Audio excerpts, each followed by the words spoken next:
Welcome to this very special edition of the KAJ Masterclass Live, the show which ensures that you profit from your time spent here with experts, either through their industry insights, information, or simply learning from them. And today we have with us Karlesha Hewitt. She paid off nearly $60,000 in debt over 2 years, excluding her student loans, and built savings. And she now teaches financial literacy through Money Talks Academy to individuals, university students, shelter residents, and more. So we'll learn from her the common money missteps that keep you stuck, why life insurance matters, and what people get wrong, how to avoid fatigue when reviewing finances, and the limiting beliefs you must break to escape poverty bondage. Welcome to the show, Karlisha. Thank you so much for having me. I'm looking forward to getting some information and some wisdom to the audience today. You are welcome. Welcome to the show. Welcome to India in this online form, Karlisha. And I'm sure not just in India, but a lot of people across the globe will benefit from what we are going to talk right now. We'll talk about financial literacy, we'll talk about financial freedom, and much more. But before that, let's talk a bit about your journey, your background, so that the audience knows who they are listening to. That's good. That's good. So here's how my journey began in 2018, my financial journey. In 2018, I was just asking my friends, hey, what are you guys listening to for podcasts? And someone exposed me to a financial education podcast where people call in and they seek out financial advice. And these are people from all walks of life, all socioeconomic backgrounds, right? The poor, the middle class, the rich, who had been mishandling money. And when I heard the way that the podcast host would answer, this is a financial educator and a millionaire, how he would answer, something woke up inside of me and I realized I had been managing money wrong the entire time. So at that time, I had $56,350 worth of debt. Might have been 58, but it's closer to 60. And so I began this journey of paying off my debts. And after 2 years of diligence, of picking up extra jobs, of sacrifice, and I'll spare you the details because I'm sure we'll get into it, I was able to pay off every last dollar of that $58,350 worth of debt by myself, right? And so it changed the way that I see money and it changed the way that I handle and manage money. And it started for me really with exposure to new information. And so the last thing I'll just say related to this is that the way that I began my journey is getting wisdom that nobody could take from me. And that is the biggest goal that I have at Wisdom Child Consulting, right? Is to get clients and students the financial literacy and the wisdom that nobody can take. No government can take, no family circumstance can take, not even your salary can take it from you. And you can break free and begin to build from there. So that's my start and that's my why. Absolutely, absolutely, Karlisha. So to understand it, I want to understand for the audience what mindset you gathered to deal with that issue. But before that, firstly, how did this debt happen? Firstly, a lot of people for have different reasons. So I want to understand as much as possible. If there is anything that you don't want to share, that's up okay. But just out of my audience's learning, Yeah. how does this whole debt thing happen with you? Because a lot of people get into debt. Even I sometimes feel, I could have avoided some things in life, but it keeps on happening. That is why, for the audience, I want to understand that part of whatever is possible, that part of the debt gathering story. Yeah. How did I get into this mess? In other words, okay. So AJ, great question, right? I believe in Jesus. I believe in the Christian Bible, which says that the people perish for a lack of knowledge. How did I get into this mess? I didn't know any better. That's just the God's honest truth is nobody taught me how to manage money, AJ. And so what did I end up doing? I accumulated debt because I was under the impression that as long as I paid the minimum payments on my bills, that I was a financially responsible adult, right? And so I accumulated debt. I had credit cards. I had a pension loan. I had a car loan. I had a furniture loan. I was paying for clothing. I was paying for groceries on debt. I was borrowing money out of my ears, right? And it's really because nobody taught me that that's not how you build wealth, and that accumulating debt and having a high credit score does not make a rich person, right? Does not make a person wealthy. What it does is it keeps you trapped in this bondage of slavery called debt, where you have to keep paying people back, and you're paying them back more than they always give you, right? Because there's interest on credit cards. So I really got into the mess because I didn't know any better. And so I just was swiping left and right. And that's really the practicality of it. Absolutely, absolutely. And it's a good point you make. A lot of people, you know, think that if they pay the minimum balance on a credit card, on a debt, then it means they are in good standing. But every bit of thing that they buy after that, that will have to be, you have to give interest on that as Pay it well back. as the earlier. Yes, and that is, I guess, many people keep on repeating the same thing. I hope with this part also, your story also, people can understand that it is better to have a better plan in terms of buying things rather than just paying the minimum balance. But then, Karlesha, does it happen that you were lucky? You said you came across a podcast, listened to the podcast host, and you got that wisdom. People in debt generally have a lot of good advice along the way.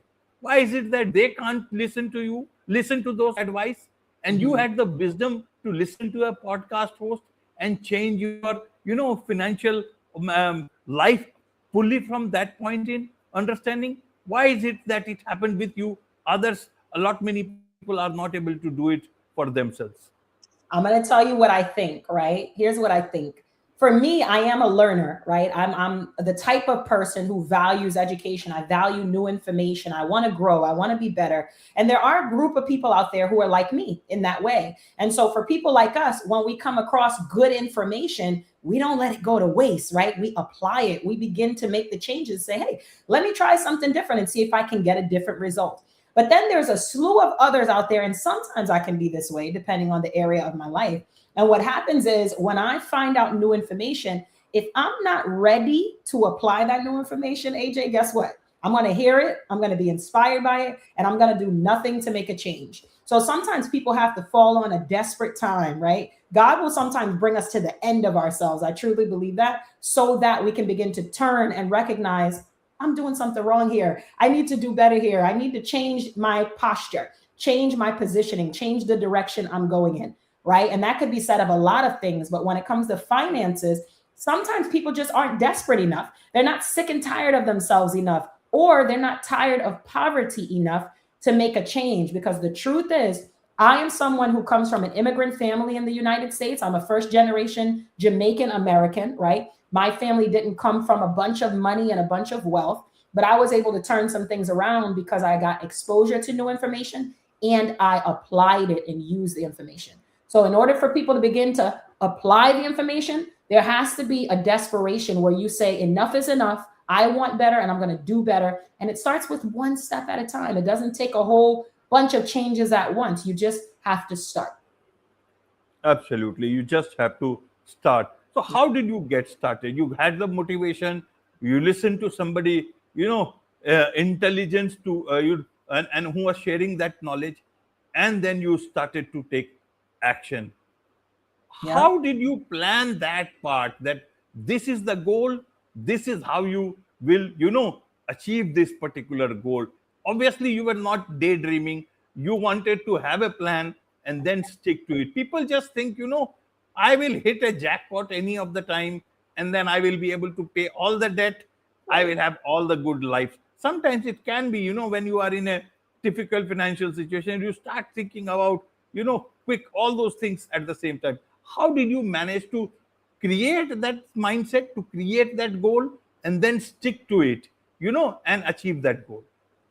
So sometimes, well, can you repeat the question for me actually? Because there was a few in there that I wanted to answer.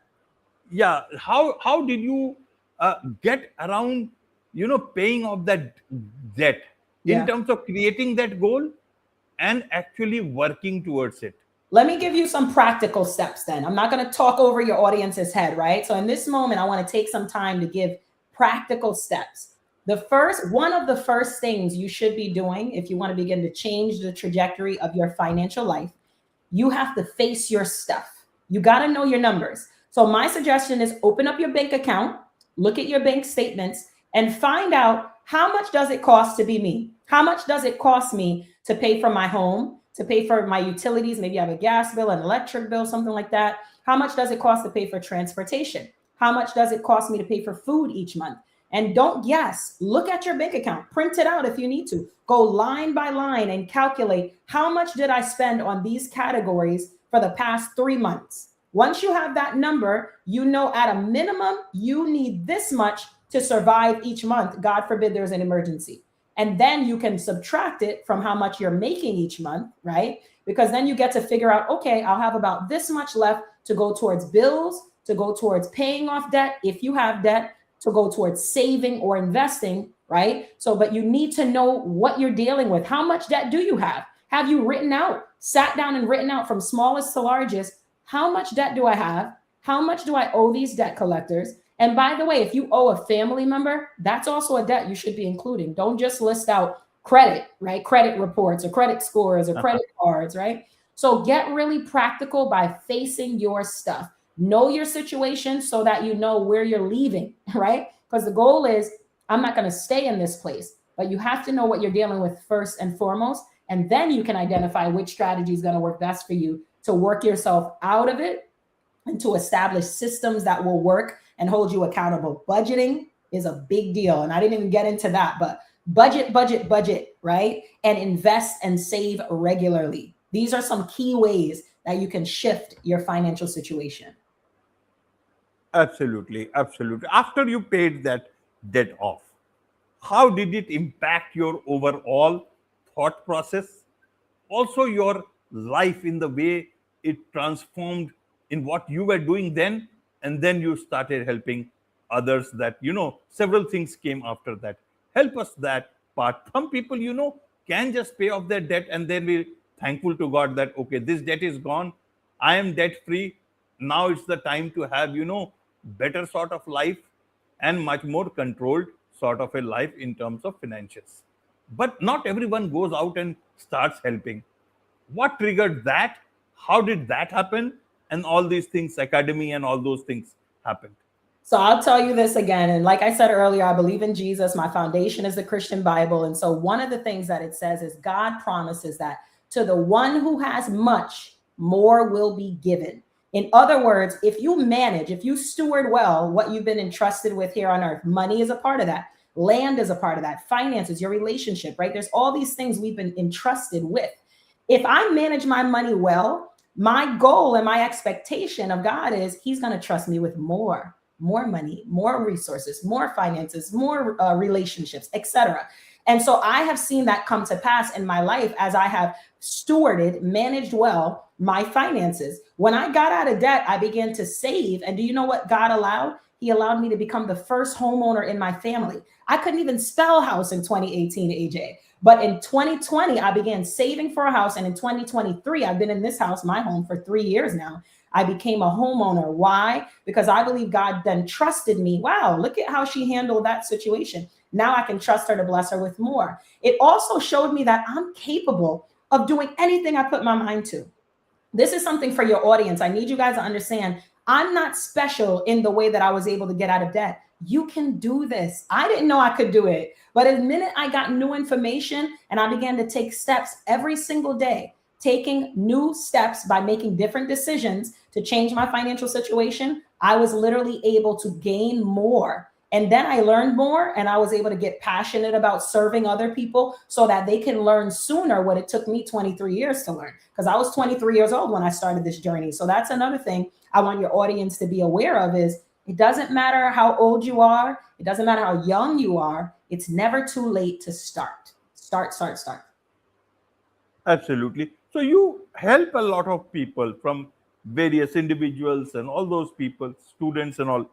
What is it that they generally come to you for, Karlesha?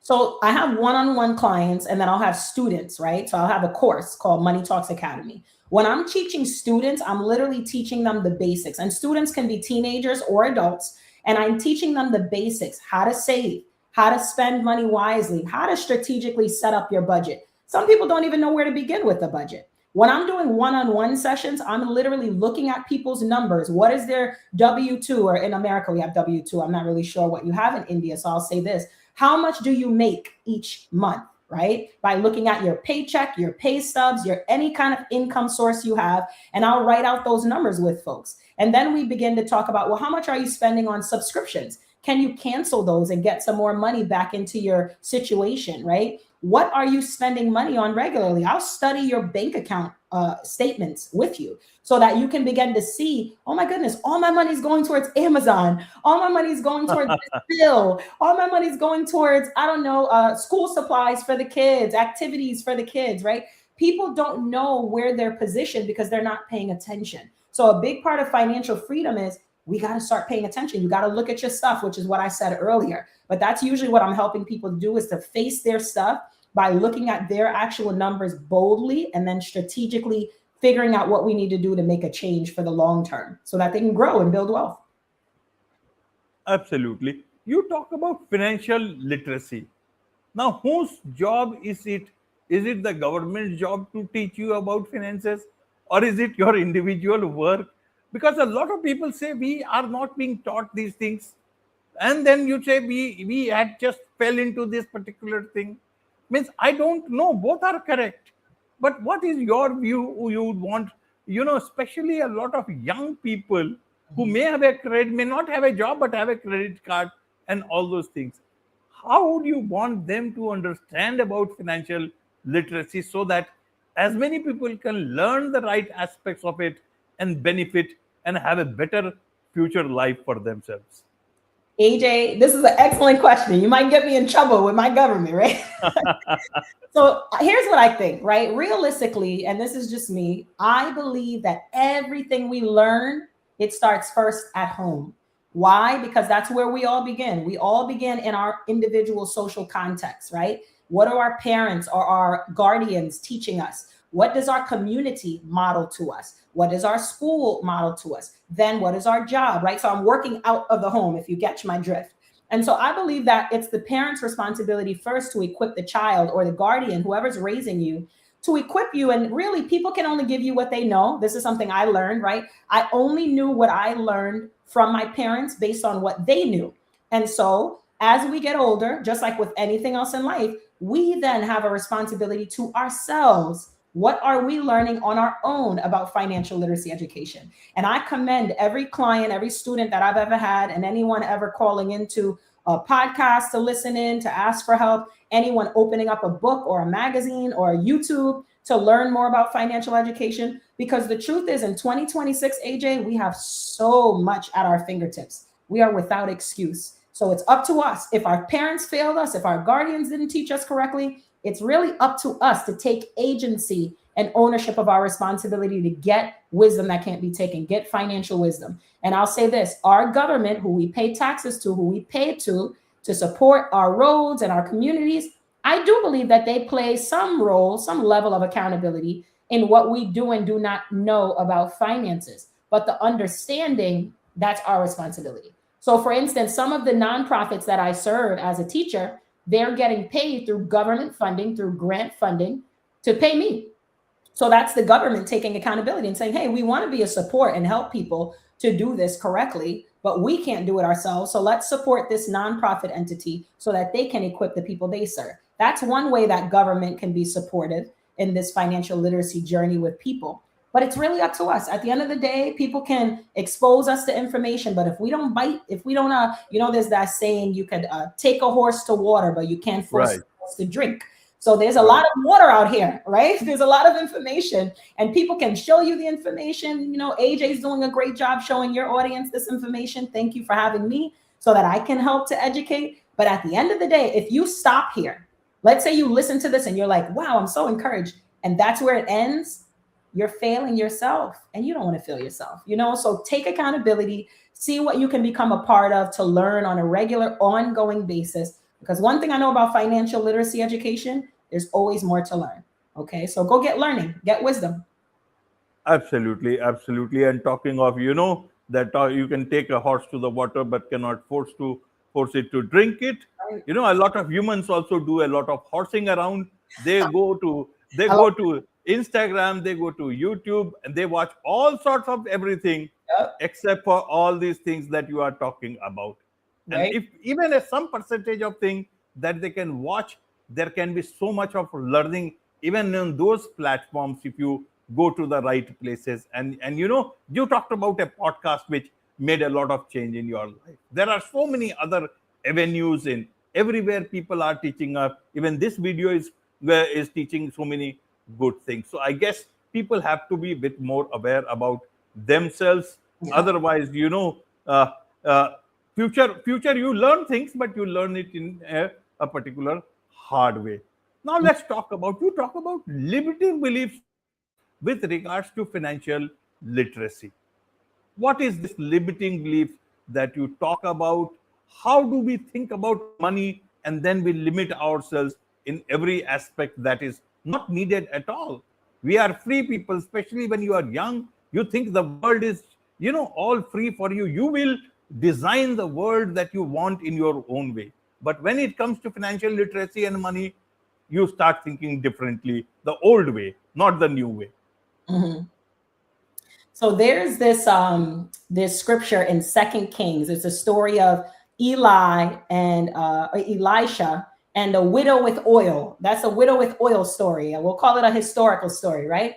And in that example, a woman has lost her husband, a very prominent man of God, right? She loses him and he leaves his family in debt. And back in that time frame, the women had no value unless they were attached to a man. And so she had sons, and the debt collectors wanted to come and take her son so that they can work off the father's debt, right?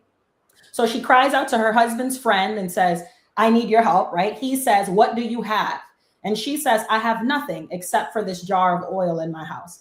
He tells her, great, I'm paraphrasing, right? But he tells her, great, get the jar of oil, go knock on your neighbor's door and ask for jars, empty jars. Don't ask for a few, ask for a bunch. Once you get them, go in the house, close the door behind you, and your sons pour out the oil. And she does everything he says step by step. And what ends up happening, AJ? She fills the empty jars full of oil and she fills it to the overflow. And then the father's friend, Elisha, tells her, I think it was Elijah, but you can check. They can check it, your audience, right? Second Kings. Anyway, so she does everything he says, and she ends up having enough oil to sell it and live off of the rest. Why am I sharing this story? This story is an example of a limiting belief. Here's this woman who has a jar of oil in her house. And when she's asked, because she's in debt, hey, what do you have to address the debt? She actually says nothing.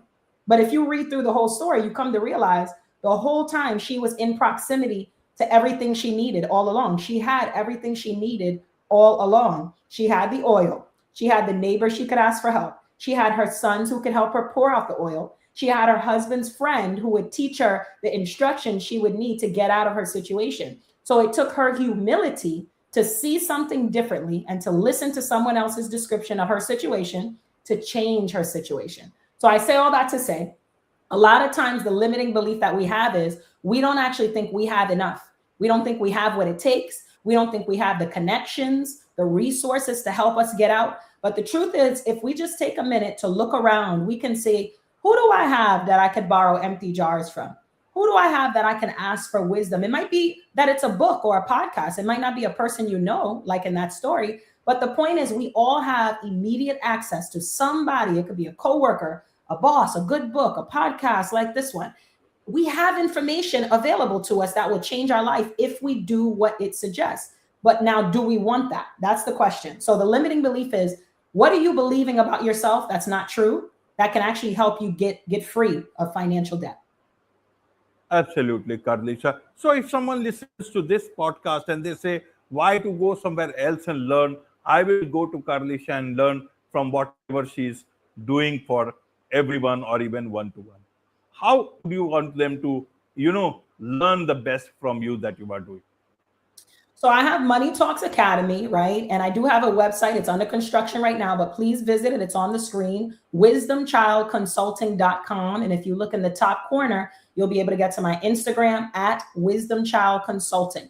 I offer a Money Talks Academy. It's a 6-week course, but it doesn't have to be 6 weeks. I can do one-on-one sessions. I can do group sessions, classroom sessions virtually, where I will help you talk through savings, budgeting, debt payoff strategies, life insurance, and estate planning, and 101 basics of investing, right? And my goal, like I said earlier, is to get you wisdom that cannot be taken. I'm not just selling you a product. I'm selling you information that nobody can take from you once you have it for yourself. So I hope that I can catch you guys, and please do tell me how you heard of me. Tell me that it was through this podcast, because I would love to give you a blessing and a discount of some sort because you found me here. Okay, so email me wisdomchildconsulting@gmail.com, or visit my website to learn more, and then shoot me an email. Let me know what you need. Wonderful. With this, it's set up on this very special edition of the KAJ Masterclass Live.